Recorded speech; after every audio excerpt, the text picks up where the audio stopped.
நமக்கு தெரிஞ்சதெல்லாம் அழுகை கண்ணீர் தான். கண்ணீர்ல 2 வகை, இன்னும் அழுகை கண்ணீர், இன்னொன்னு ஆனந்த கண்ணீர். கண்ணின் நுனியிலிருந்து வருவது அழுகை கண்ணீர், அடியிலேருந்து வருவது ஆனந்த கண்ணீர். ரெண்டுத்துக்கும் என்ன வித்தியாசம்? அழுகை கண்ணீர் உப்பு கரிக்கும், ஆனந்த கண்ணீர் தித்திக்கும். என்னைக்காவது ஒரு நாள் உங்களுக்கு எல்லாம் ஆனந்த கண்ணீர் வந்ததுன்னா அதை அப்படி தொட்டு நாக்குல வச்சு பாருங்க. அது இனிக்குதா இல்லையா அப்படின்னு கண்டுபிடிச்சிட்டீங்கன்னா அது ஆனந்த கண்ணீர் அப்படின்னு முடிவு பண்ணிடலாம். இல்ல நீங்க எல்லாம் சிரிக்கிறத பார்த்தா எனக்கு என்ன தோணுதுன்னா, என்ன நம்பிக்கையிலமா எங்களுக்கெல்லாம் அந்த கண்ணீர் வரும்னு நீங்களே எங்களை டேஸ்ட் வேற பண்ண சொல்றீங்க.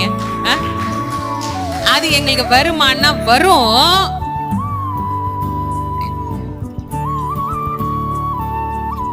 நம்ம அந்த அளவுக்கு போக வேண்டாம், வரும். அது உணர்கிற போது வரும்.